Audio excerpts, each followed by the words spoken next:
So Martin is based at the University of Nottingham's campus in the UK, in the School of Geography there, where he's a research fellow. And he actually holds two very prestigious fellowships concurrently, one from the university and one from the British Academy. He has degrees from various degrees from Oxford and from University of East Anglia, and he's got some very cool research topics, kind of at the intersection of environment, science and society. So Martin will speak first, and then after Martin speaks about some ideas to do with the Anthropocene, we have a special response from Jasmine, and so I'll introduce her properly after Martin speaks. But we're looking forward to hearing what Jasmine says as well.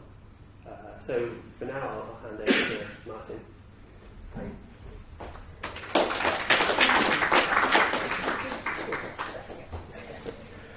Thank you, Matt, for that very kind introduction, and thank you all at UNMC for having me here.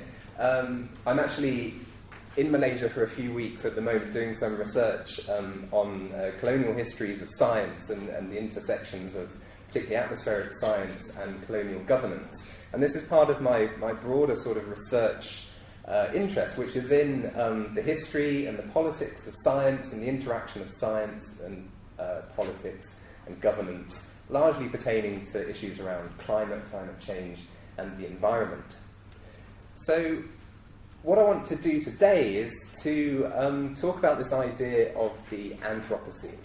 And I guess most of you guys in this room, being sort of people that are interested in the environment, have probably heard of the Anthropocene. I guess I'm right in saying, has everyone heard of the Anthropocene? Let's just take a quick straw poll.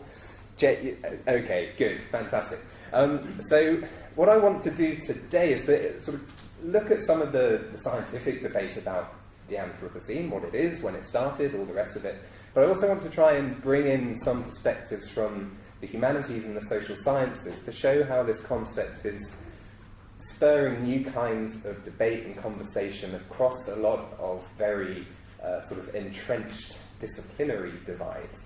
And I also want to look at how this idea of the Anthropocene is being taken up in the arts and being sort of reinterpreted in that realm. And I think largely what I want to try and argue is that the Anthropocene is much more than a sort of scientific question or a scientific hypothesis, but is a sort of deeply political and indeed sort of philosophical concept, which is sort of being very generative of new modes of thinking about humans and their relationships to the environment and to non-human nature. So I guess we should start at the beginning. What is the Anthropocene? This is a very sort of conventional definition of the Anthropocene. It defines the Earth's most recent geological time period as being human-influenced or anthropogenic, based on overwhelming global evidence that atmospheric, geologic, hydrologic, biospheric, and other Earth system processes are now altered by humans. So it's distinguished as a new period either after or within the Holocene, which is the current geological epoch, which began about 10,000 years ago, with the end of the last glacial period. So that's the sort of the conventional scientific definition. So there's this idea of large-scale human impact on the Earth system as a whole. Humans are now a kind of geological force, essentially. So it is, as the formulation of the term suggests, the age of humans, the Anthropocene. And it represents, if you like, the end of nature as something which is kind of distinctly separate from human activities, human culture. So that's the conventional definition of the Anthropocene, but it's a deeply sort of controversial concept. So I'm going to introduce some of this idea of the Anthropocene as a scientific controversy. I then also want to kind of dig into some of the politics of this concept and of this debate, and to present sort of the attempt to name the Anthropocene as a deeply political moment in the history of environmental politics. I also want to describe the Anthropocene as a sort of promiscuous concept, if you like, a concept which has kind of escaped the bounds of the physical sciences and is now kind of circulating in a broad set of intellectual academic debates in a variety of disciplines, and it's being a very kind of generative concept, productive of new ways of thinking about the environment and productive of new kinds of conversations between people who kind of weren't really talking to each other before. And the Anthropocene, I'm going to suggest, is a sort of powerful new narrative by which we're kind of making sense of the human relationship to nature. And the environmental historian Bill Cronin, a few years ago now, argued for the significance of narrative in how societies make sense of their relationship to the environment and the natural world. How we tell stories to ourselves about our own relationship to the environment is an important shaper of how we actually conduct that relationship. And of course, with any narrative, as Bill Cronin writes, where one chooses to begin and end a story profoundly alters its shape and meaning. So I'm going to start with some of these origin stories. Where does the story of the Anthropocene begin? Before going into some of these broader questions of the politics and the philosophy, if you like, of the Anthropocene. I'll touch a little bit, hopefully if there's enough time at the end, on some of the emergent art of the Anthropocene and the aesthetics of the Anthropocene, before posing a few questions which will hopefully inform some of the discussion that we have afterwards. Okay, so let's go back to the beginning. This term, the Anthropocene, as I guess many of you might know, was first used in modern Western scientific discussions in the 1980s. A chap called Eugene Sturmer, here at the top, used the term to describe the evidence of large-scale human impacts on, essentially, the biosphere. And then Andy Revkin, below him there, a journalist and blogger for the New York Times, he wrote a popular book in 1992 where he wrote that perhaps Earth scientists of the future will name this new post-Holocene period for its causative element, for us. We are entering an age that might someday be referred to, say, as the Anthrocene. See, it was almost there. After all, it is a geological age of our own making. But these early sort of mentions of the Anthropocene or the Anthrocene were not really picked up until Paul Crutzen, an atmospheric chemist, was sitting in a scientific conference one day in the late 1990s, and people were talking about the Holocene and the sort of the huge impacts that were being observed by human activities generally. And he apparently just sort of put his hand up and said, "This isn't right. We're not in the Holocene anymore. This is different. We've changed things to such an extent that we're in something very different. We could call it, say, the Anthropocene." So he kind of shocked a lot of people in the room with this formulation. And someone put him in touch with Eugene Sturmer, and they ended up writing a very famous paper together around the year 2000. There's Paul Crutzen there. And they cited in this paper a number of processes of rapid change over the last few centuries. Population growth and urbanization, for example, land use change, the massive growth in the use of fresh water and various sort of chemicals like nitrogen fertilizers and so on, accelerating rates of species extinction, the loss of various marine and coastal ecosystems and so on. And so they argue that it seems to us more than appropriate to emphasize the central role of mankind in geology and ecology by proposing to use the term Anthropocene for the current geological epoch. And crucially, their argument was that processes of anthropogenic climate change in particular mean human impacts on the environment are very long-term. So work that they cited was just explaining how carbon dioxide, for example, would stay in the atmosphere, keep atmospheric CO2 levels elevated for thousands of years. So this wasn't just a case of being able to stop polluting activities now and kind of return to some kind of normal. The idea was that we change systems on a timescale which is far greater than, say, a human life or the timescales of conventional politics and policy. So this eruption of great human impact is not just an event, but it is an epoch of geological time. But, of course, any story, any narrative, and every proposed geological epoch needs a very definite beginning. And if the Anthropocene is to be accepted as a geological epoch, which it isn't yet formally accepted, a point must be identified by scientists when this new level of sort of human and non-human entanglings began. So in geology, this is often referred to as a golden spike, an identifiable marker in the geological record which signifies a transition to a new environmental state.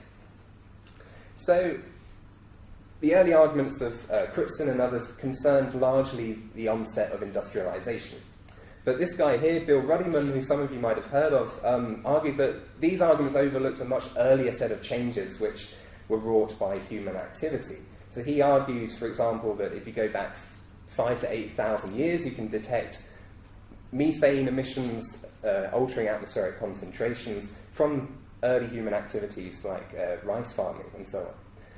And he looked further back to show that the trends of atmospheric concentrations across the Holocene differed quite markedly from previous interglacial periods. Rising CO2 from around 8,000 years ago he attributed to forest clearances and the onset of sort of settled agricultural societies. So he points to things like preserved pollen grains of domesticated crops, and also to reconstructed global temperatures which show the temperatures of the globe starting to respond to some of these early rises in greenhouse gases. So he argues the Anthropocene actually began thousands of years ago as a result of the discovery of agriculture and subsequent technological innovations in the practice of farming. So just to sort of illustrate that, on the left we've got atmospheric methane and carbon dioxide over the course of the Holocene. The red dots show the Holocene measurements, and the blue shows the kind of average of previous interglacial periods. So you can see there these quite discernible points where atmospheric concentrations start to depart from what we might expect them to do under sort of natural conditions. And on the right here, the bottom graph there shows some of the temperature response, which Ruddiman was arguing was a direct result of these anthropogenic emissions. But Bill Ruddiman's ideas have been really quite controversial within the sort of the Anthropocene community. Paul Crutzen himself responded in 2003 that this selection of an early start date for the Anthropocene about 8,000 years ago was pretty arbitrary, because you can see much greater changes, upticks in global greenhouse gas emissions much later on. And they sort of challenge this idea that you can directly compare the Holocene to previous interglacial periods. They sort of argue that we simply don't know enough about these periods further back in time to be able to make any sort of direct inferences about how different the Holocene really was. So the idea of the sort of the industrial Anthropocene has been much more prominent in the debate. And Crutzen's early arguments, of course, referred to this onset of the Industrial Revolution, with the late 18th century being proposed as the period when the Anthropocene could be said to begin. We see at this moment massive changes in atmospheric concentrations, massive transformations in land use, rates of resource extraction and consumption. You see a massive upswing in the consumption of coal. So this argument about geological forcing and agency, this is the first sort of real widespread use of a geological resource for energy. And from a social perspective, the year 1784 is often taken as a useful marker, the year of the invention of the steam engine and of the subsequent radical changes in economy and culture in Western Europe. So Will Steffen and Crutzen and others argue that, I mean, interesting, they're not just making arguments about sort of physical processes, they're making arguments too about the nature of human history. They argue for the non-linearity of human history. They argue that industries, cultures, civilizations rise and fall. They go through periods of rapid change, rapid decline, as well as periods of sort of relative stability. And they identify certain sort of bottlenecks, if you like, in the courses of this growth and development. And they argue that the invention of the steam engine and the British Industrial Revolution overcame certain bottlenecks in the sources of energy, which until that point have been preventing advances in human well-being. So once these bottlenecks are overcome, social change accelerates, first very locally, of course, but then increasingly globally. And so the Anthropocene is in some ways a sort of an unintended consequence of these processes, a consequence of a lack of knowledge of how to handle the new power of coal and of steam. So these new technologies gave new power to deliberately alter environments, but the knock-on effects of these alterations were mostly unknown to people at the time. And for proponents of this particular version of the Anthropocene, carbon dioxide is really key indicator, and you can see there the kind of rapid changes that it goes through from the sort of beginning in 1800, but then ticking up rather massively into the 20th century. So this period around 1800 is the obvious sort of candidate for an industrial Anthropocene start date, when subsistence agriculture is rapidly transforming into industrial societies. But to be a golden spike, this event has to be global. It can't just be a sort of a local thing happening in one place, like in the North and the Midlands of England.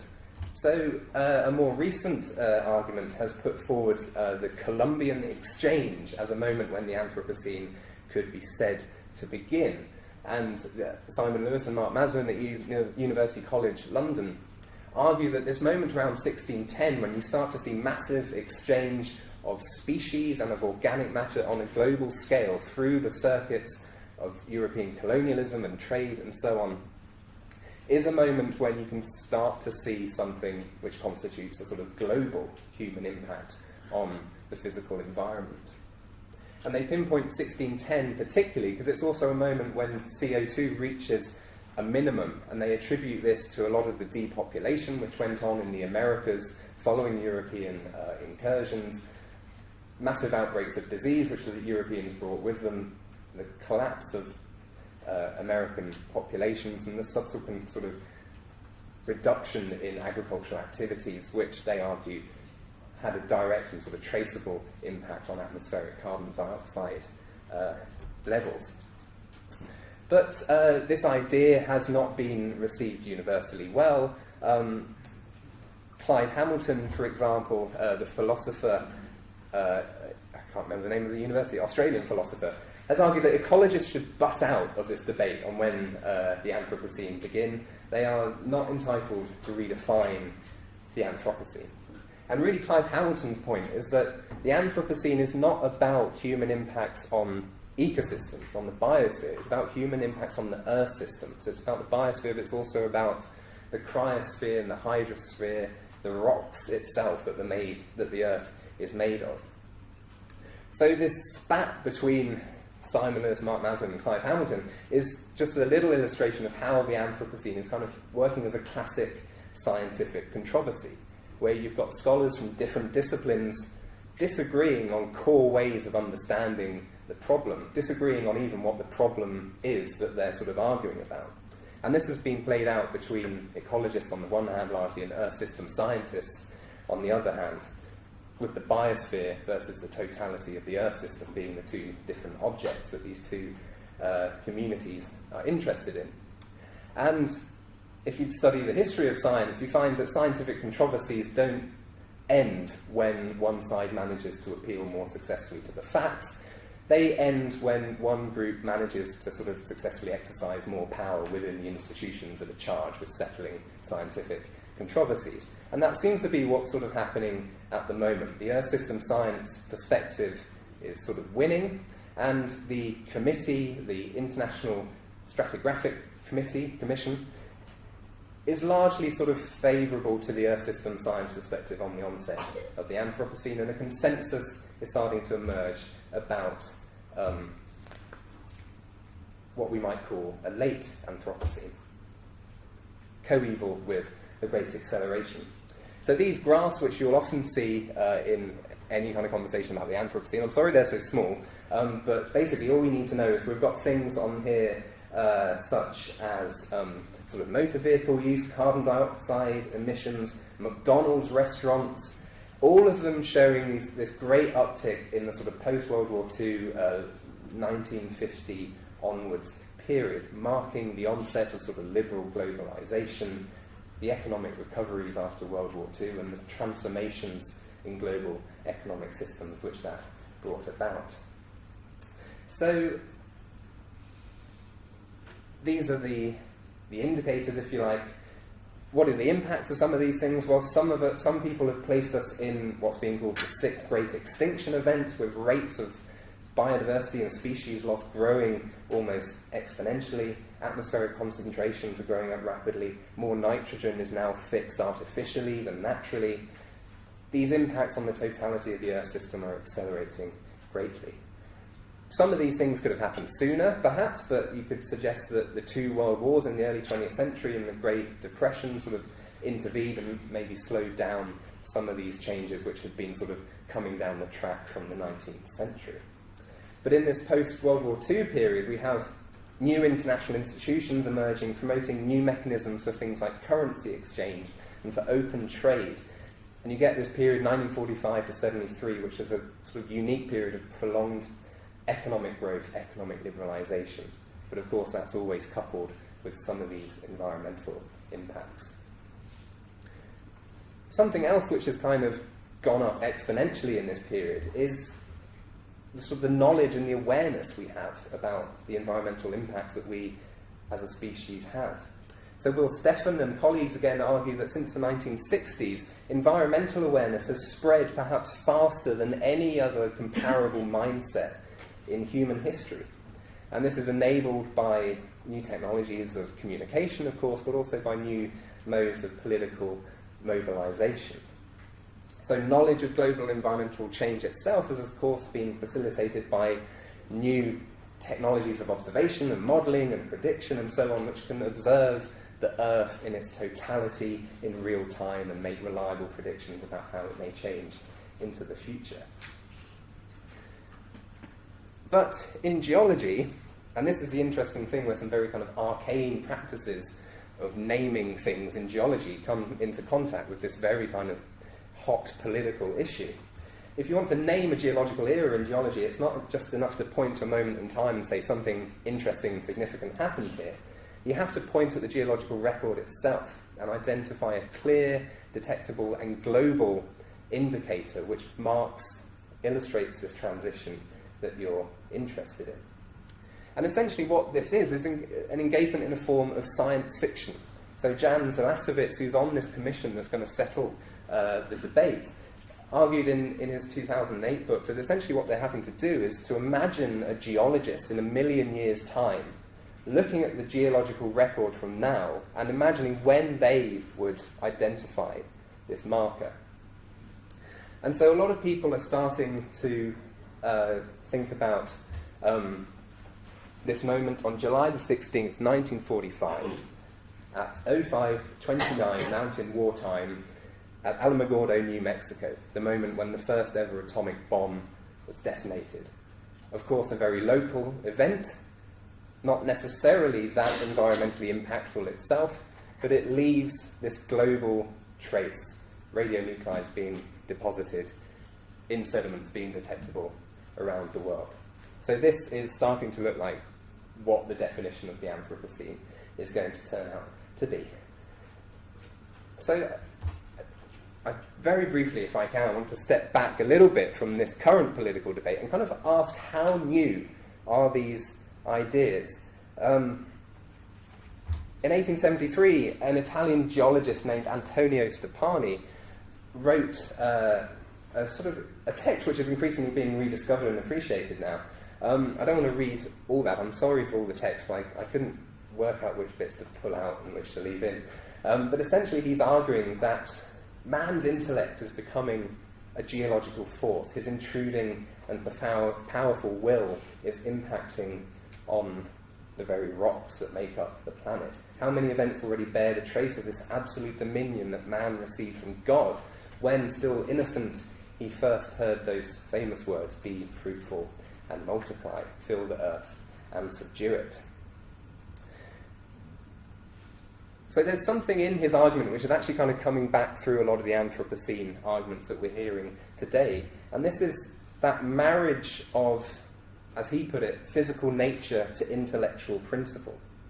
He pointed out how human modifications of the natural environment were enabled by science, by careful intellectual engagement with the mechanisms of the physical world, and through a method of inquiry that he suggested motivated a desire to control, to manipulate, to improve, and to dominate, to exercise this dominion over the physical world.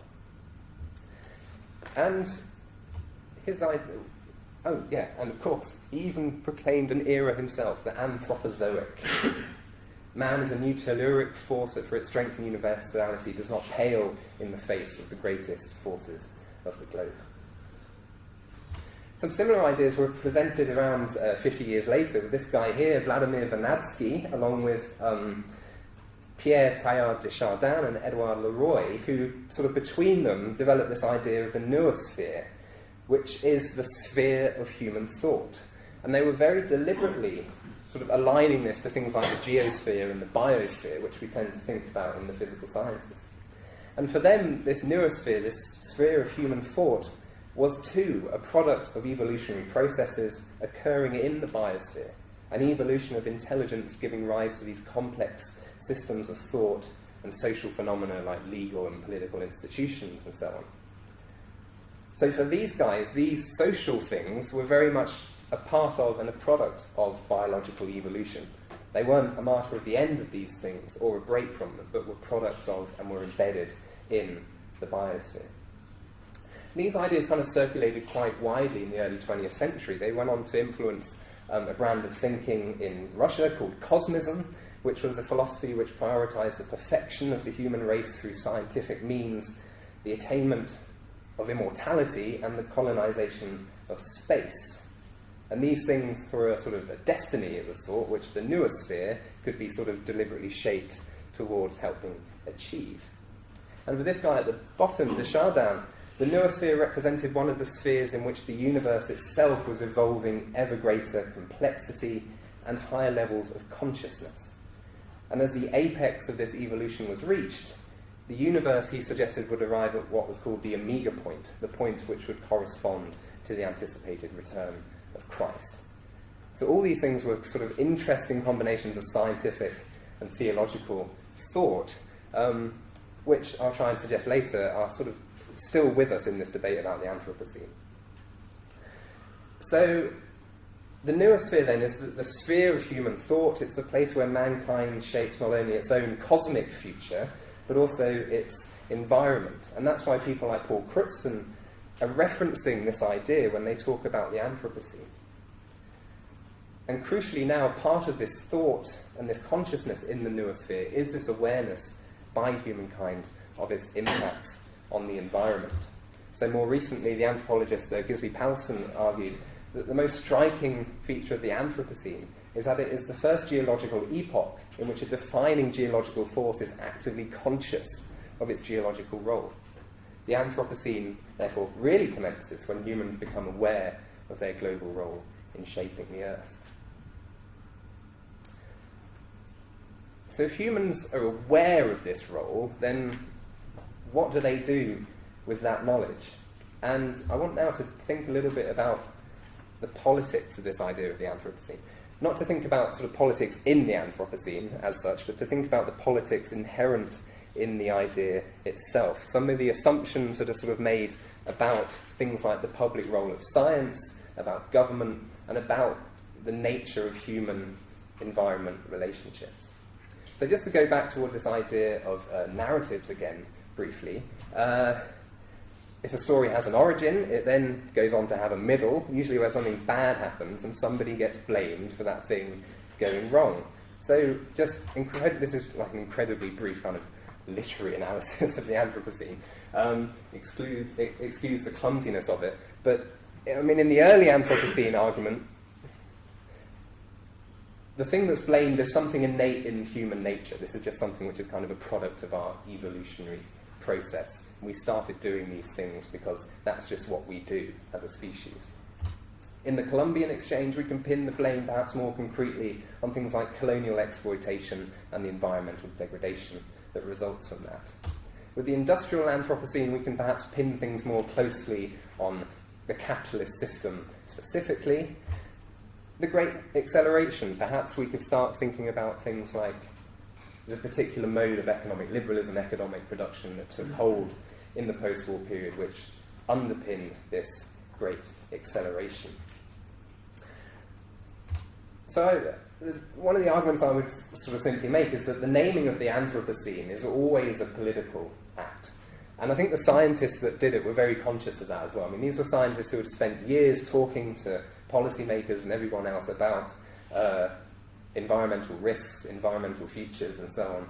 And they were sort of deeply frustrated at the lack of progress that was being made. And I think the Anthropocene for these guys represented a new opportunity to kind of repackage this stuff and to get across a different sense, not just of urgency, but of the scale of human impacts on the environment in order to kind of move the political system a little bit towards more action. So the Anthropocene has always been about this troubled relationship between science and politics. So we can dig into some of the things that people say about the Anthropocene in terms of this question of who should be in charge in the Anthropocene. And so, for example, you often hear this idea of stewardship being spoken about in association with this concept. So Will Steffen and colleagues argue, for example, that following the Great Acceleration, we're now entering a period of new planetary stewardship where knowledge and awareness of environmental issues spreads and permeates into government. Very good thing, I should think.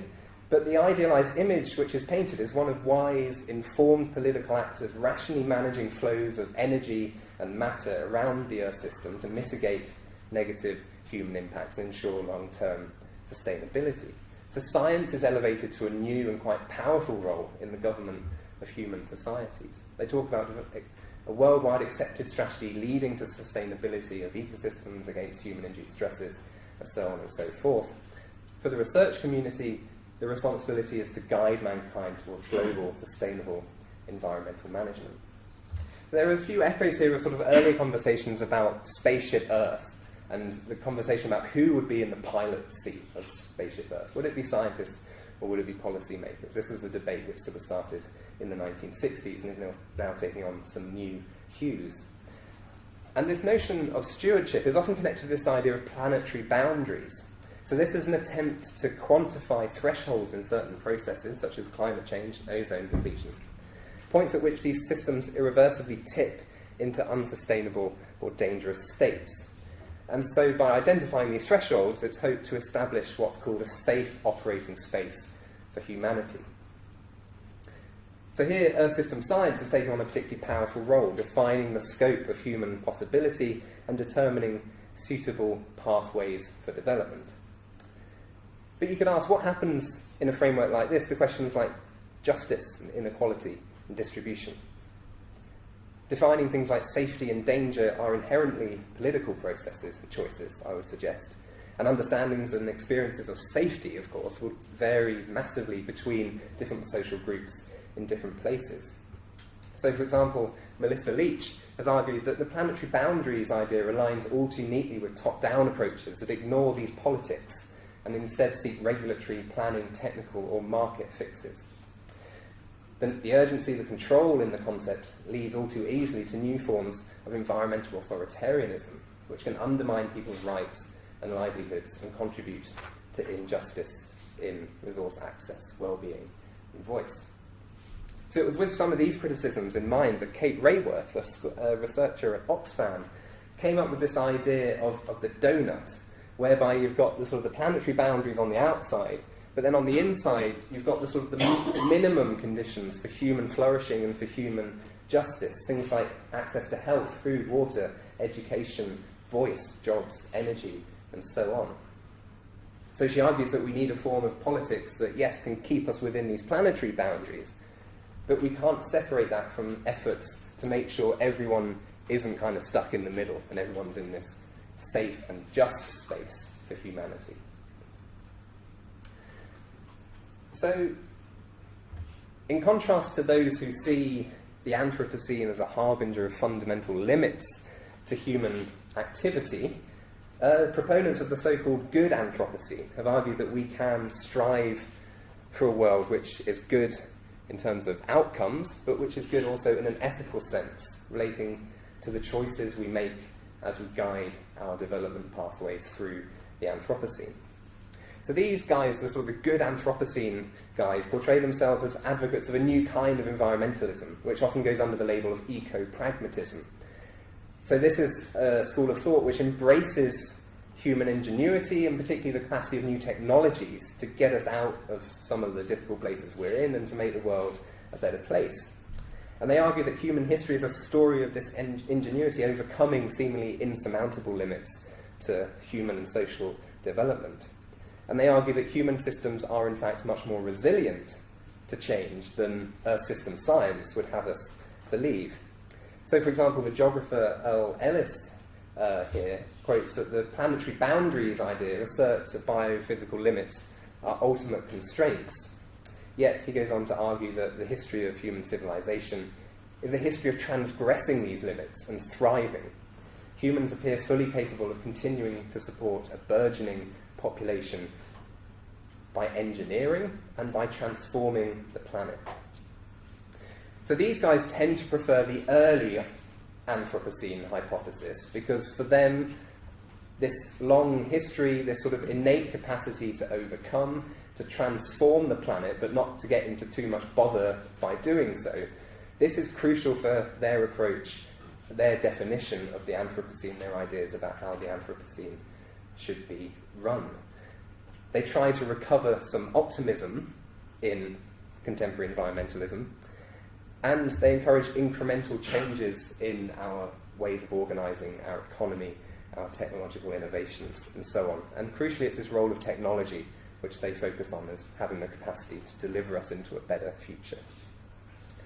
But this, as you might expect, is quite controversial. It's not a popular way of viewing the Anthropocene. Some people have suggested that these words good and Anthropocene should simply never be in the same sentence together, and these people get accused of certain kinds of sort of wishful thinking, placing undue faith in technology and in existing institutions to guide us and deliver us from a potentially unpleasant fate. So Clive Hamilton's always good for a quote: pretending that bad can be turned into good with a large dose of positive thinking is, even more so than denying things are bad, a surefire way of ending up in a situation that is very bad indeed. Now, a further line of debate and criticism has sought to interrogate this anthropos in the formulation, this notion of we, a collective, as a human species, exercising this new geological agency together. So, a number of people, particularly in the humanities and the social sciences, often coming from a very left-wing perspective, argue that the standard narrative of the Anthropocene relies on attributing agency to the species as a whole and attributing the Anthropocene to these kind of innate human traits. And they argue that this is to ignore the socio-political specificities of industrial capitalism.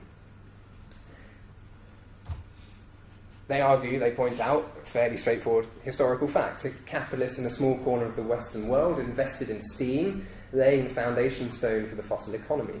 At no moment did the species vote for it with either feet or ballots, or march in mechanical unison, or exercise any sort of shared authority over its destiny and over that of the Earth system. So they point out, of course, that environmental change is always unequal in both its causes and its consequences. In 2008, for example, the global north, 18.8% of the world's population, were responsible for about 72.7% of CO2 emitted since 1850. An average US citizen emitted as much CO2 as 500 citizens of Ethiopia. And a recent piece of research has shown that 2/3 of emissions since 1854 can be traced to just 90 companies, 90 boards, shareholders, CEOs, making decisions about how we organise our collective affairs. So are these basic facts reconcilable with a view of humankind as a new and single geological agent? Well, Malm and Hornberg particularly suggest not. They draw on Marxist theory to argue about how high-tech modernity, the kinds that the good Anthropocene guides want to globalise, cannot be globalised in that way because it relies on massive inequalities. It relies on a global division of labour which keeps wages low and prices high. It relies on asymmetric exchanges of land and on the biophysical resources, asymmetric exchanges which have their roots in European imperialism and capitalism. These are the root causes of the current environmental crisis, they argue, and to believe in technological progress as our way out of it is misguided. They argue that the promises of fossil fuel technology to humankind were illusory all along. Our narratives of this destructive force should not replicate those illusions. So perhaps we should talk instead about capitalocene. And the interesting thing is that scientists, the Earth system scientists, are actually taking this critique pretty seriously. And this is sort of the argument I want to make about the promiscuous and the generative nature of the Anthropocene concept, is that you've got Earth system scientists reading Marxist historians and citing them, and using them to inform, for example, how they then present their data in subsequent papers when they're talking about global CO2 emissions, for example, breaking them down by things like nation, class, region, and so on. So this is this kind of interesting intellectual exchange that's really starting to take off. I'll race through this one. Eileen Chris kind of is my representative of, if you like, sort of traditional environmentalism. And she pulls apart the whole Anthropocene idea as delivering what she calls a Promethean self-portrait of humanity, a genius, if unruly species, distinguishing itself from the background of merely living life, rising so as to earn itself a separate name. So rather than this sort of language of a sort of merging of nature and society, of sort of human and non-human systems becoming intrinsically bound up together, she sees the Anthropocene as a takeover, a kind of domination by humanity, which needs to be rolled back. And she sort of laments the loss of the early language of environmental critique. Environmentalists in the 60s and the 70s, for example, used to talk about the rape of Mother Nature, the devastation, the destruction wrought by human activities. When you look at conversations about the Anthropocene, the language you see is things like shaping, transforming, altering. So she thinks that we've lost something here and we're kind of getting too close to sort of accepting this idea that we are sort of masters of all we survey. So a lot of people in this kind of community actually, they favour this idea of the ecozoic, which is an idea which Thomas Berry put forward in the early 90s. This is, rather than a kind of description of where we are, it's an aspirational geological era defined not by conquest and destruction, but by harmony, by restraint, and by accommodation. So very different things to the good Anthropocene, for example. This is something which comes out of a much deeper tradition of environmental thought in North America in particular, and with deep green, deep ecology roots. So how are we doing for time? How much longer do you think you'll be? Oh, go on. All right. I might skip over some of the... Could you finish in 10 minutes? I can give it a damn good try. Then we can have a long question and answer. Yeah, exactly. I don't want to eat into question time. I'm not going to say too much about this, but simply the point I wanted to make is that, like this exchange between Marxist historians and Earth system scientists, there's a new kind of level exchange going on between humanities scholars, philosophers, historians, environmental historians, and the Earth system science and natural science community. Bruno Latour is one key thinker here. I won't go through all this stuff because it's rather inconsequential for the present conversation. But essentially, the Anthropocene is a challenge to the humanities, and that the humanities is based on humanism, the idea of the human as a kind of unique thing, a unique subject, which needs to be understood in very different terms to how you would understand things like plants and animals.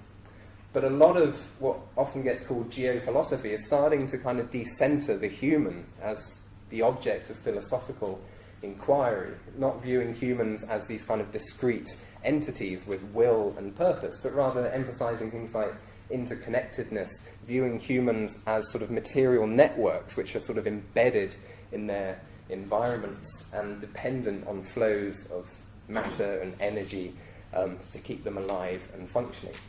So just very briefly, I'll just say that the Anthropocene is creating a lot of new kinds of intellectual exchange between parties that previously couldn't make sense of what each other was talking about. Some of them have been quite pleased that the Anthropocene kind of vindicates what they were sort of talking about already, about this sort of inseparability of humans and nature. In new publishing venues like the Anthropocene Review, you can see system scientists publishing alongside geophilosophers and Marxist historians. And if the Anthropocene has done anything, it's created these new spaces of exchange, which I think can only be a good thing. I want to just spend a little bit more time there talking about responses to the whole Anthropocene concept in the artistic community. So this mode of reflection on the nature of human life and its relationships to the non-human is something which has been taken up quite forcefully in the arts. Now, some artists just kind of take the Anthropocene as a new kind of synonym for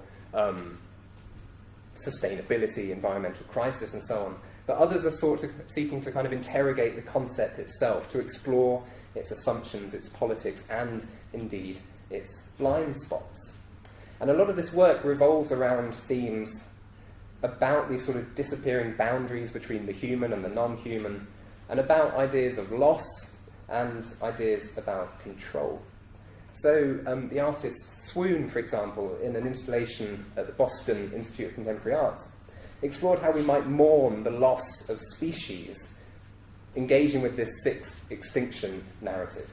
But she sort of connected this very closely to questions about how we would mourn the loss of forms of human culture. So this portrait is one of the last surviving Australian Aboriginal peoples to have experienced traditional nomadic cultures. So here the Anthropocene provided a vehicle to explore the destructive power of industrial society and globalization on a global scale, but also on the much more local scale of disappearing cultures and forms of human life. And this is a work which connects to a lot of some of the response in the humanities, which is arguing that the processes which give rise to the Anthropocene are also the processes which have erased sort of diversity in human culture as well as biodiversity, and we can't sort of separate those two things when we talk about the driving forces of the Anthropocene. So Lorenzo Vittori's work is a kind of mourning as well, this time mourning for the loss of nature's naturalness, if you like. So his Anthropocene series explores the transformation of this idea of a pristine, untouched nature to a nature that is touched everywhere by human hands. And he asks what this means for how artists might then go about representing the non-human. So he plays on classic sort of artistic tropes. So in this case, the portrait of the horse, which was something that every kind of stately home in the UK, for example, in the 18th century, couldn't be seen without. But he's bringing to the fore this new kind of anthropogenic nature. Here we've got this apparently headless horse in a desolate setting, physically marked by human hands.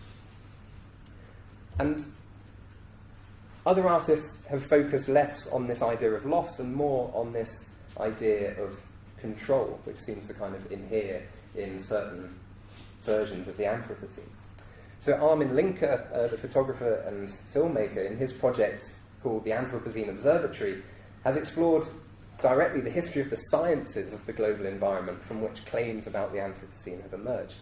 And he's interested in these intersections of science, politics, and spatial planning, and how new regimes of global observation, of calculation, of modelling, have made the whole Earth now subject to human planning and control.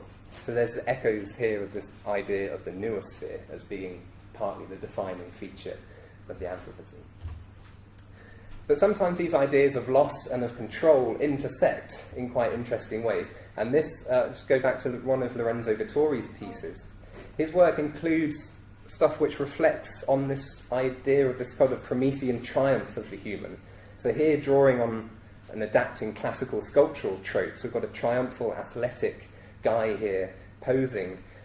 But the unusual composition, facing the other way, this post-industrial setting, the presence again of this strange coloration, forces us to reflect, I think, on some of the ambiguities that are right at the heart of the Anthropocene concept. This sort of sometimes contradictory mingling of this sense of loss of a pristine nature, but also this sense of a Promethean triumph, tempered by uncertainty, shot through with questions of power, of fear, and of things being radically unsettled.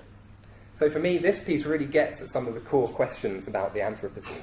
Is the concept a celebration of our domineering triumphs, or a description of ourselves as a small part of much bigger systems? And is it a condemnation of human interference in nature, or is it a call for more interference? Does it celebrate our domination, or does it provide a language to criticise it? And then the final point, which you might have picked up yourselves through all the kind of citations, is that this whole debate is very Western at the moment. And here I am, sort of reproducing that fact.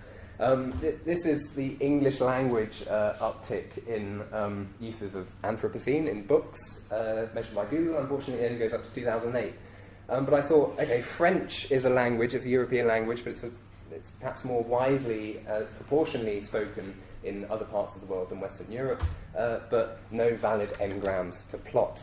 So my efforts to kind of trace the geography of how this idea is actually circulating have not yet yielded very much. But I think it's an important point to make, and it's one of the things I hope we can talk about, is does this very kind of global, quite abstract conversation about the Anthropocene give any traction to people who are perhaps engaged in local environmental struggles in parts of the world which aren't just Western Europe and North America, where lots of the scientists and the philosophers that are debating the Anthropocene live? That's an open question, I think. It's one I don't have an answer to. But for now, I'll just conclude with this point. I hope I've shown the Anthropocene is not just a scientific hypothesis, but a scientific controversy. It's also a deeply political moment, bringing to the table a variety of different norms and assumptions about how we govern ourselves and how we should govern our relationships to the environment. It's also, of course, a very promiscuous concept. It lends itself to kind of reworking. This is just one selection of alternatives that have been posed by different people with different kind of disciplinary and indeed political assumptions. We can talk about some of those if you like.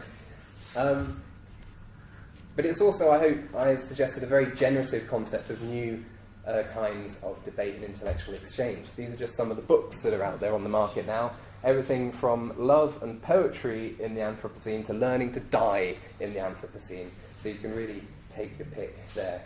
And finally, it is a powerful new narrative which is radically changing how we narrate the story of our own development and our own impacts on the environment to ourselves. And as Bill Cronin concludes, narratives remain our chief moral compass in the world. And I think that's the kind of main message I want to get across, that all these competing Anthropocenes have their own moral compasses, and in debating and elevating some of them over others, we're kind of giving credence to certain moral forms, political forms over others.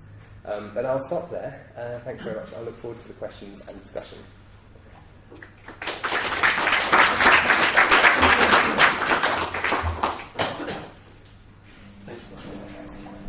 Great. Okay, thank you, Martin. That's great. So before we go into the Q&A session, I'm really pleased that we have a special response from Jasmine Irisha Jumilam. So many of you will know Jasmine. She is a relatively recent graduate of the Environmental Science Programme at UNMC. She's currently based at University Science Malaysia in Penang. She's working on a research project to do with environmental education. And she's been doing some very cool things, really leading movements in Malaysia among young people in environmental initiatives. So she's been, she recently went to the COP22 in Morocco, right? And so she was part of the Malaysian youth delegation to that meeting. And she's been doing various other things. She was also selected as an academic fellow in the Young Southeast Asian Leaders Initiative as well. So I think Jasmine is really well placed to maybe reflect on the idea of the Anthropocene and some of the things that Martin has mentioned from the context of a young person, so someone who is going to be within this Anthropocene for some time, and a Malaysian person. So I'd like to welcome Jasmine to come and talk to us for 5 or 10 minutes.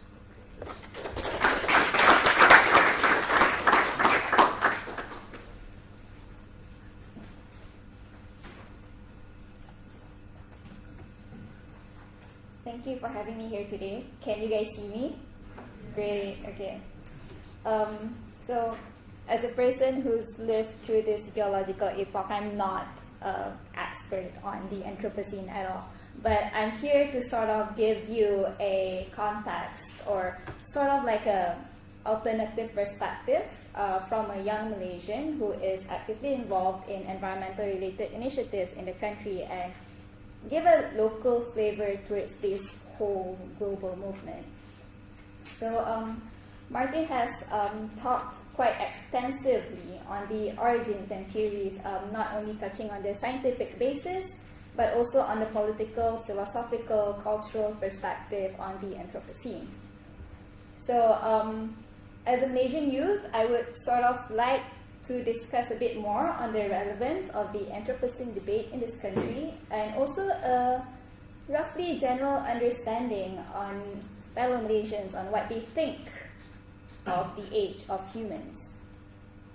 So having a background studying environmental science at the University of Nottingham Malaysia campus, as most of the students here are today, I have a general basic understanding of what the Anthropocene is, but not many young Malaysians know of.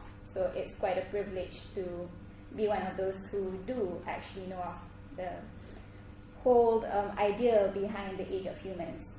I mean, most of us are generally aware that natural phenomena are occurring at this day and age, but as opposed to what our forefathers think, natural phenomenon is not that natural anymore. It has a big human influence, and it's also caused by anthropogenic factors.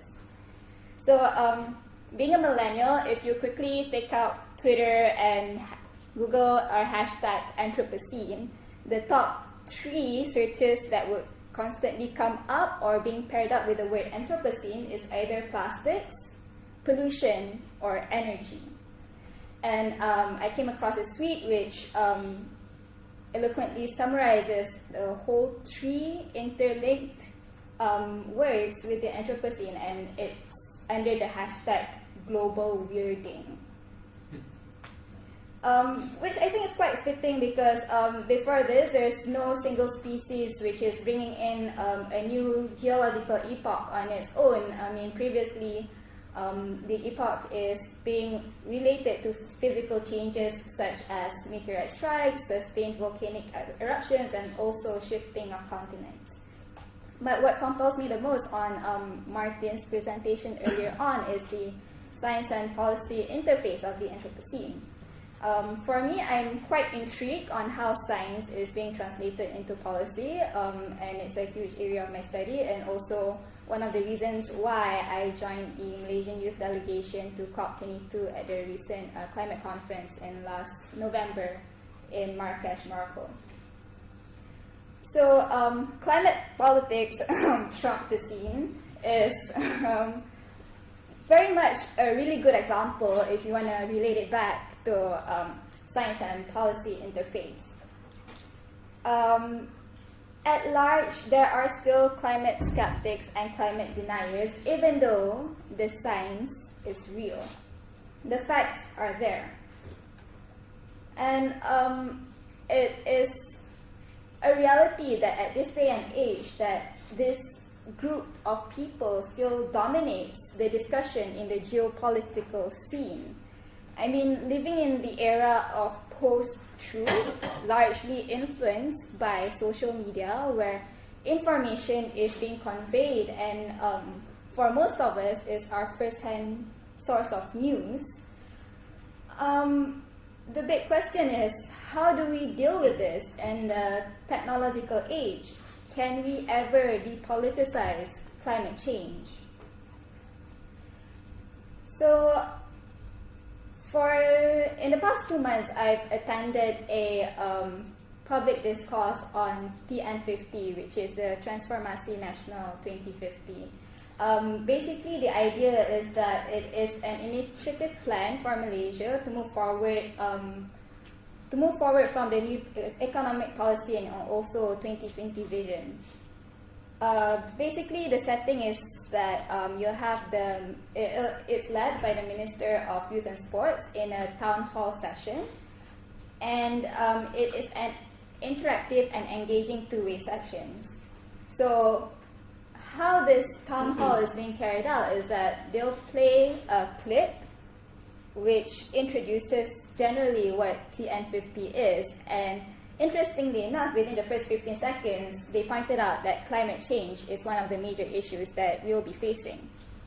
But out of the 2 discussions that I attended, not one person asked a question on the environment, let alone climate change, which I felt was a bit disappointing, because we haven't reached the point where talking in a public setting, we can easily raise the issues on environment. Mostly people still relate it back to either economic or policy. Most discussions revolves around equal access to education, job opportunities, sports development, preservation of culture and heritage, which ultimately resonates back with Kate Reswick's donut theory. But then again, the word sustainability has been thrown around so often that it has become a driver of plenary politics. This back and forth discussion, which revolves mainly around mainly human-centric based, can also be relayed back to the Anthropocene, which not many people still understand of. So generally, I feel that there is a need for Malaysians to be more engaged in the discussion, not only from the economic point of view, but also at the community and larger society. As a person who's working on the ground level, initiating grassroots level change with NGOs and also local communities, the main message that I would normally tell people is that learning about the environment is not overwhelming. There are things that we can do to make a change. But essentially, a lot of people have been asking me, like, what can youth do? It's fairly simple, really. It's just to ignite and initiate conversations and just start talking. Thank you. So we now have some time for Q&A. First of all, I'm just going to ask Martin if you would like to say anything in response to Jasmine. Yeah, thanks for your great comments. I think it sort of grounded what is inherently incredibly sort of abstract and esoteric in the debate. And I think your point at the end about the need for more talk is a good one. And I think in some ways the Anthropocene does that. But I think the question is who's doing the talking. And it remains to be seen if the Anthropocene concept, the Anthropocene narrative can affect the kinds of talking and conversation that you'd like to see and which will drive certain policy processes sort of back in the real world, away from this sort of publishing world, the Anthropocene with an S in it. Sorry, that's a reference I shouldn't make without the word on the thing. But I won't say too much because you probably all heard enough from me. So let's have some questions from the room. Okay, we can go for questions in the room. So we have 1 or 2 mics somewhere around the room. Maybe we can take 2 or 3, maybe 3 questions, and then we can come back and discuss them together. When you ask a question, please just say very briefly who you are and where you're from. Okay, so do we have any initial takers? Oh, don't need the microphone, loud enough. Right, both speakers, do you genuinely believe that the impact humans are making now is so big that in a few million years' time, if there's even no evidence of humans themselves left, the human race disappeared, you could still geologically find traces of this human age.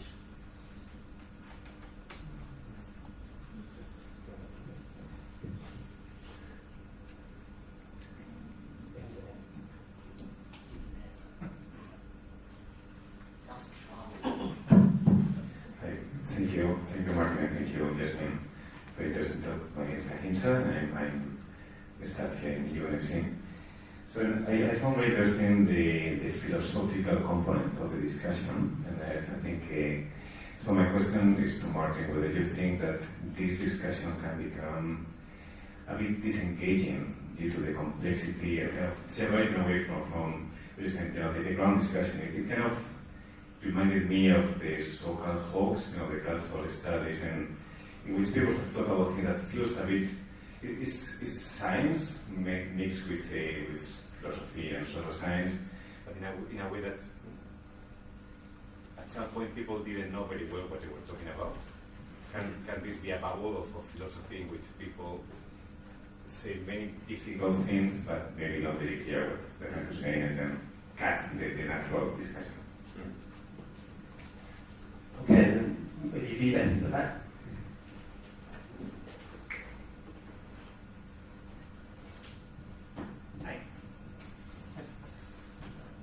Hi. Right? Yeah.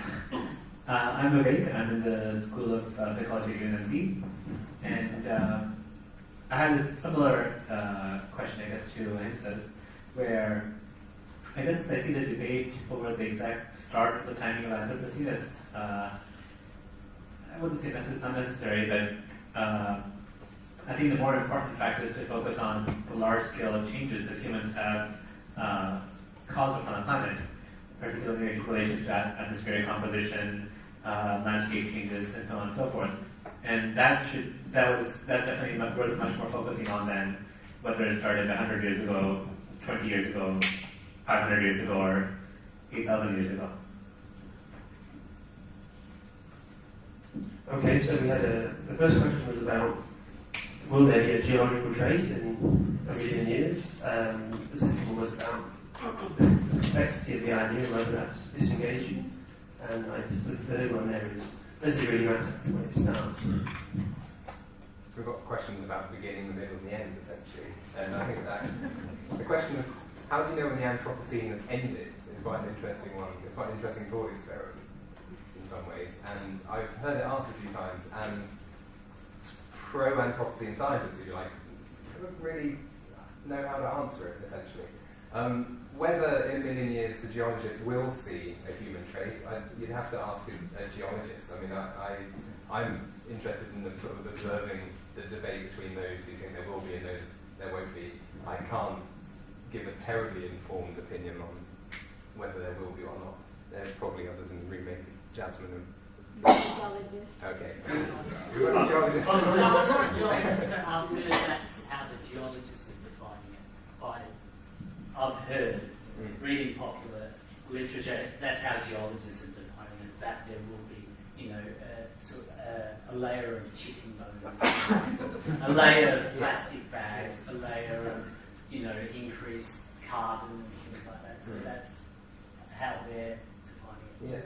Yeah, and it's an exercise in science fiction, as Jan Zlashevitz said. You're creating this fictional character in the future, this fictional geologist, and using that to sort of define a geological standard in the present. Which is kind of an interesting tangle for geologists to have gotten themselves in.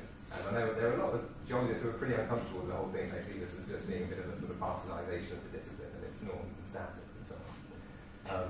But there are enough on the commission, which is a geological commission largely, although there are people from other disciplines as well, to mean that they are sort of making this recommendation for the start date. And does the start date matter? Well, yeah, I mean, in some ways I think it does, because I think this question of, for example, should we use geoengineering to deal with climate change? I think in 10 or 20 years' time, the answer to that question may be being articulated in relation to this idea of the Anthropocene.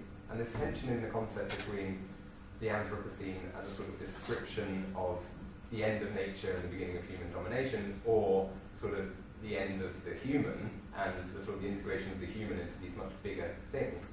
Those two things, geoengineering the planet looks very different from those two things. And those two things are partly linked to this question of the different start dates. Can I jump in here? So the question I wanted to ask was about the different start dates. And I think what was interesting to me was you said that each of the different possible start dates might give different implications of who was to blame for that. And to me that seemed something that could be really quite important. And it also made me think that politicians and people who will be ultimately responsible for making decisions about the environment might actually care what the start date was chosen, the decided upon start date, because they might then get more or less blame or have more or less responsibility. It's like choosing baselines for global temperature, right? I mean, and the point that you measure carbon dioxide emissions from. The struggles over the wording of the last IPCC report, a lot of that was over this question of baselines and how baselines implicate certain actors rather than others. And I think that's absolutely right. I think if you see the Anthropocene as, okay, we're making this massive changes on the planet, but that's just what we do as a species, that's very different to these changes are happening because people in 19th century Britain started organising the economy in this way, and now this is kind of spreading to the whole world. So I think it may kind of seem a bit sort of esoteric and distant from sort of real politics, if you like, but I think baselines matter and origin stories matter to how we conduct our policy making. And if I can follow up again, maybe more to Jasmine. So again, the issue of responsibility, I think, is really key in climate change negotiations at the moment. Who is responsible for past emissions, and does that mean that particular countries should do more or less to mitigate climate change? Malaysia is sometimes, I think, seems quite keen to emphasise that they're less responsible than some other countries. And do you have any, certainly in the context of climate change, do you have any thoughts about how important the issue of responsibility and blame is in Malaysia? So just a brief background on Malaysia's standing in the whole UNMC and climate change movement is that Malaysia has leading roles in the LMDC, like-minded developing countries, and also G77 in China. And from the standpoint of Malaysia is that when our negotiators go and negotiate is that they're always scientists first. So in that sort of sense, we always debate on the context with a scientific basis and then only follow through with other aspects.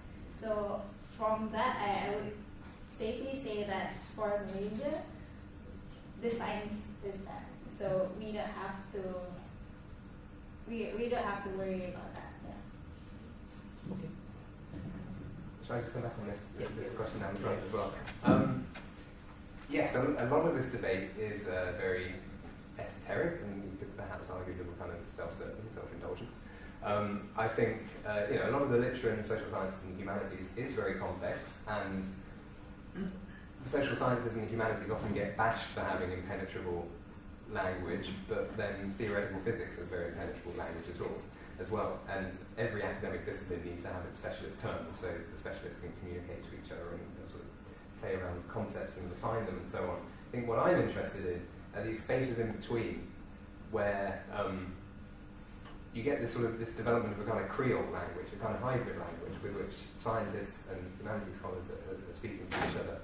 And I think that is having impacts. And I think, again, to go back to this point about baseline, I think the Marxist critiques of the Anthropocene have informed the language of certain Earth system scientists. And I think that's an important thing, partly for just interdisciplinary exchange. It's nice to be interdisciplinary, we're all told to be interdisciplinary.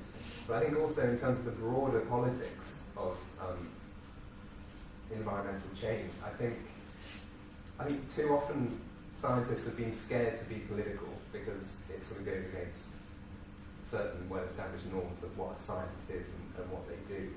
And I think if the kind of radical change in conversations are going to happen that we've been talking about, we actually need to radicalise scientists in some ways, and we need to kind of recognise that facts don't win political battles. They never did, and they're probably not going to now in this post-truth era that we're in. So actually, the more scientists talking to more Marxists, the better, in my opinion. And if we can develop languages to kind of take the complex ideas from each field and sort of make them talk to each other, that's going to be a good thing. Okay, I'm happy to take some more questions.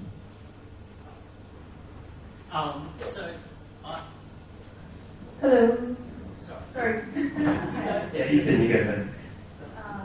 Yes, thank you for an interesting talk. I'm sure I came in a bit late, but I'm very interested when you say science might not win the argument.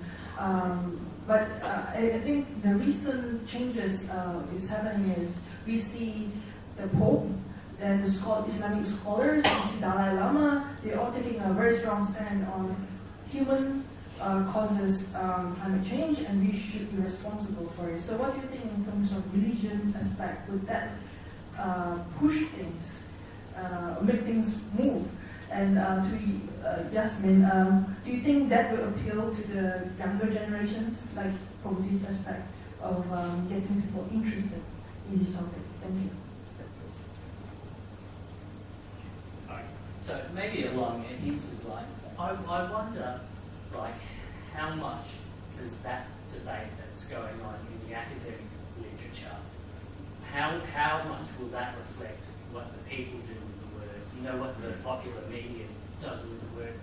I mean, are they reading that literature? You know what I mean? Yeah. A lot like we have, green, it was climate change, it was global warming, it was greenhouse, the greenhouse effect, you know what I mean? All these things have their own sort of lifespans, and I can imagine the people, in a way, it's sort of democratic, whether the Anthropocene will be about some sort of Marxist ideal, or it'll be about these engineering futures. Maybe it's much what happens in the public, and that debate, I can imagine, is going to have a much greater effect about what we say the Anthropocene means. Just one more. Hi, I'm from the School of Education at UNMC. So I'm very, very new to this term. So my question is, are there any inherent change or characteristics in human values across the different stages of this Anthropocene epoch? Okay, so we had a question about religion, one about whether the academic debate is really important for the wider influence of the Anthropocene, and one about, sorry, the last one was Changing sort of human values. values, that was it. Sorry, shall I? Yeah, it's my turn. Yeah. On that last point, I mean, it's interesting how actually some of the people justify the idea of the Anthropocene on this question of human values and awareness. They argue that the uptick in human awareness of environmental damages and environmental change is actually part of the story of how the Anthropocene sort of came into being. This is an argument actually some system scientists are making, as well as some social scientists, where you can argue that the Anthropocene came into existence the moment we started measuring it and worrying about it, rather than the moment something happened in the physical environment. Whether the concept itself can affect any broader change in values, this reflects on the question about sort of the concept standing or falling based on its reception in the broader public life. I think that's very, very right, and no one yet knows really. I mean, no one's really done any empirical research to see how this concept actually travels and gets kind of reinterpreted and reused. People have done that for, say, global warming versus climate change, and seen the kind of different public responses to those terms. But I think, terms do get institutionalized and they get ascribed power, which does enable them to perhaps sort of ride out some public disinterest. So I'm sympathetic to the kind of this democratic idea of how an idea succeeds or fails, but I think if a concept achieves that kind of institutional stickiness, then that can kind of help it along the way. And it looks like the Anthropocene is going to be officially named, although that's going to be an interesting debate to be had, I think, later this year. That could be the death of it. We might have stopped talking about it then, because it's just something geologists have put in their textbooks. But that could also be the moment that suddenly it kind of erupts and takes off as a kind of cultural artifact outside of these spheres that we've been talking about. And sorry? Religion. Oh, religion, yeah. Yeah, absolutely. I think that has to be always part of the conversation, and I've been really encouraged by religious leaders sort of taking a much more sort of outspoken view on these things. I mean, my position is, yes, that scientific knowledge informs our political decision making, but it can't determine it, and our political decisions are always shaped by values and moralities and these sort of ethical frameworks that we carry around with us. And of course, for the majority of the population, a lot of those ethical frameworks are rooted in organised religion. So articulating our concern for and our hopes for the environment through a religious lens rather than just a scientific lens, I think is a very positive thing. Getting the sort of the values out on the table that we're actually sort of talking about rather than hiding behind science. Yeah, following up to the religious issues, religious leader does play a huge role in terms of communicating on, for example, climate change or taking care of the environment. For example, being a Muslim, if you refer back to the context of the Quran and Hadith, there's many of them which tells you and encourages you to take care of the environment, and I'm sure it goes the same way to other religions as well. But then again, you have to be careful, because if you can politicize science, some people also politicize religion, and that's a whole other debate. Yeah, absolutely. But I think the links between the Anthropocene idea and these ideas that you find in some religions about sort of stewardship and sort of caring for creation, it's interesting how theology is kind of right in there in the debate, but it's an ambiguous relationship, because sometimes the Anthropocene invites an idea of stewardship which is quite contrary to what some sort of deep green environmentalists might hold to be stewardship. Does stewardship mean management, or does stewardship mean leaving it alone? And it's just another question about whether the Anthropocene helps you kind of articulate or make these things clearer, or does it just kind of muddy the waters? And I'm still kind of muddied myself on that question. Okay, any more questions?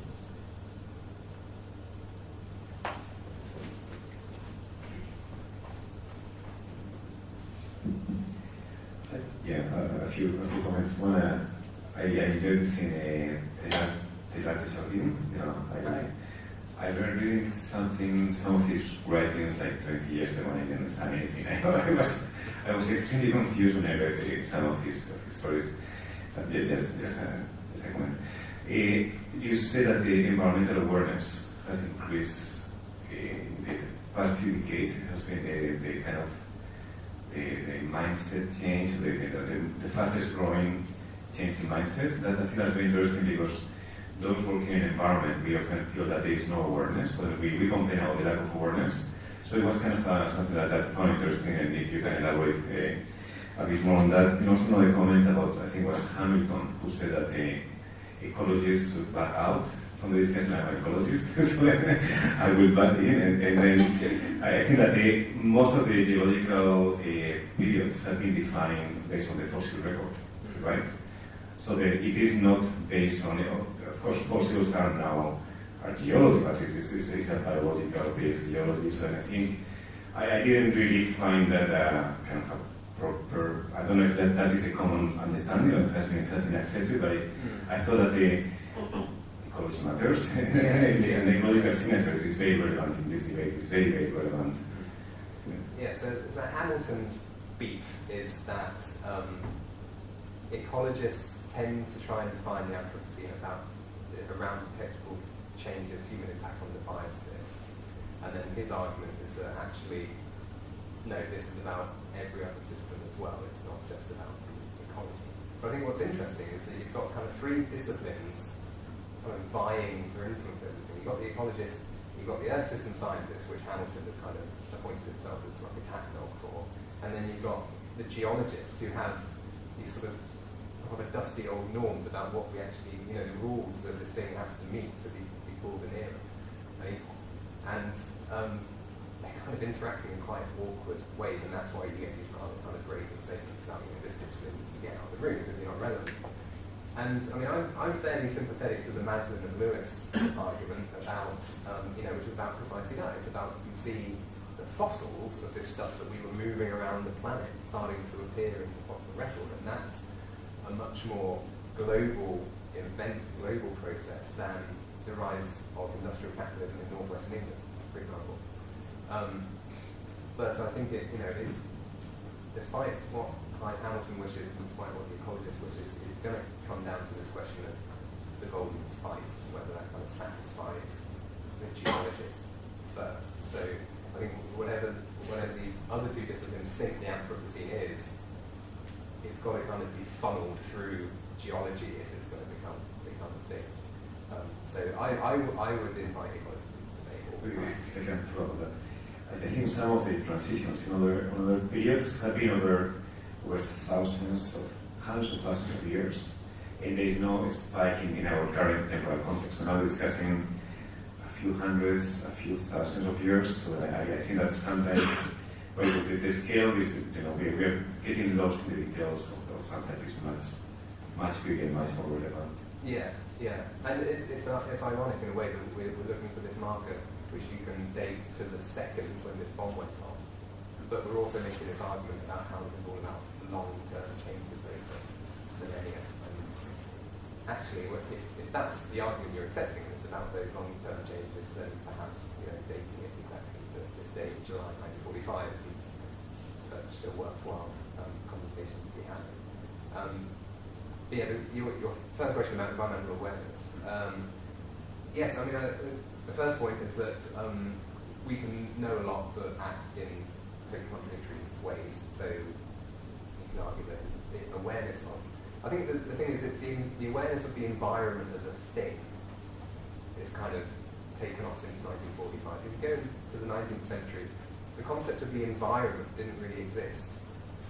So I think this spread of environmental awareness is very much about the kind of the first principle idea that actually there's this thing out there that you might want to worry about, and then whether people actually do worry about it, and whether they then act on that worry is another question. I think it's a fair point that this spread of this idea, whether we call that awareness or concern or whatever, has been remarkably rapid, and it's kind of bound up with particular political and cultural conditions of the post-war period, particularly the 1960s and so on. But I think it is frustrating how little awareness there seems to be. But I think if you take a more historical perspective, then perhaps there's more awareness than we'd like to think. It would be fair to say that the environmental awareness has been always there in traditional societies. So hunter-gatherers were very aware. I mean, sustainability was part of their lifestyle, in terms of population densities, in terms of over-exploitation of resources. So an issue with agriculture, when people become more detached from the environment, take more control when this kind of was. Yeah, absolutely. I think that there are different societies and different points in time that have had different relationships to nature. I think the point I'd make is that the idea that wouldn't be articulated in terms of environment, but often that would be a more kind of holistic understanding of the relationship between humans and nature, rather than having humans and then an environment around them which they can damage but which they can also manage. And so there's this specific idea of the environment as a global thing, which kind of came out of cybernetics and various kind of intellectual strands in the post-war period, is quite specific, and it's quite different to the kinds of indigenous knowledges that people are now trying to kind of bring back in and kind of make a bit more sort of popular. Jasmine, did you want to say anything about the issue of environmental awareness in Malaysia? And I guess also would the idea or the concept of the Anthropocene be important in that field? Overall environmental awareness in Malaysia is somewhat there, but in terms of translating awareness into implementation, if they actually do something about it, is a whole other matter. So a whole other issue to be discussed upon. And relating back to the Anthropocene, echoing the question from the School of Education, you said this is your first time hearing of the Anthropocene, right? Which, I mean, kudos to you for being here today and learning about something new, because I was explaining to my mom 2 days ago, she's there in the audience, that I'll be talking on the Anthropocene, and she's like, you'll be talking about what? And she had to Google what it is, and I have to teach her how to spell it. So. Then again, yeah, as I said, awareness and implementation is the whole issue of it being actually applied or conversed into, or materialized in a sense. Also, can I ask a question to Martin? I mean, you talked about the Anthropocene and how it's largely originated from the Western world, Western ideology. And why is that so? Why are, I don't know how you would separate it between Western and Asian, or developed or developing, or global north or global south. Why are some parts of the world being left out of the conversation or the whole debate on the Anthropocene? I think it's got an awful lot to do with what you would call the geography of science in some ways. This is an idea which has come out of Earth system science primarily, which is a science which is based on massive supercomputers, of which there are only a few in the world, and all of them are in the global north. And so the people who are able to kind of use these things and then publish them in the best journals, which are, also kind of controlled by the same kind of community, are in the global north. And I think, that this has been a debate about climate change as well, about how, the majority of the science is done in the north or the west, whatever you want to call it. And, does that matter? And, scientists would say, well, of course it doesn't, because scientific knowledge is the same everywhere. You can just travel, and it's still the same when it arrives in a different place. But then others have, sort of argued that actually the way questions get framed, the kinds of questions that you ask of the climate model, for example, in New York, might be very different from the kind of questions you might ask of the climate model in New Delhi. So that, people have sort of argued that climate science has kind of been quite blind to some of the issues which are actually kind of focusing the global south. And the capacity of climate models to simulate tropical climates has always been a bit of a sticking point. And I think there are probably similar things going on with the Anthropocene. I don't think it's necessarily that there's been any kind of deliberate exclusion of certain actors. I think it's sort of people talking to their mates and publishing it in the journals that they know, and those things happen to be in the global north. But I think there is a sense that this is part of a very kind of Western intellectual lineage as well. And so that's why I'm interested in what the Anthropocene looks like from different places. Okay, maybe just one last question. I can see Nagu itching to say something. Thank you. I think that was very interesting. But I think, actually, regarding the last question about why there's more North or Western approach to Anthropocene, but also I think it's the divide in the discourse that has taken place in the biodiplomacy or climate diplomacy, because I think countries in the South do not want to be tracked down into this whole Anthropocene debate, because they believe climate problems, biodiversity problems are all the northern cause problems. So it's got a bigger connotation in terms of diplomacy. So I think that's why there's no motivation for countries in the South to be dragged into this Anthropocene debate. And it's also reflected in UN documents, like the Rio 1992 and the Rio 20. The common but differentiated responsibility term is still there, very strongly there. So I think that's the reason why there's this huge divide. And then on our climate change commitments, if you notice all developing countries, while Jasmine correctly said it's always based on science, but they very quickly qualify their statements that they will do anything subject to new and additional funding and additional technology transfer. if not, they are not committed to do anything. So this is a very interesting debate, because I think if this divide is not bridged, then you'll never see anything much happening in the south. I think you're absolutely right, and that shapes a lot of sort of parallel debates in climate science. And that was a question of where you draw baselines, how do you describe responsibility, should you measure carbon dioxide on the level of nations from 1950 or different social groups, all this kind of stuff. Very interesting kind of scientific controversies which are always political. And I think we may see a similar thing with the Anthropocene. We may see people just kind of keeping out. I don't know, but it'll be interesting for sure.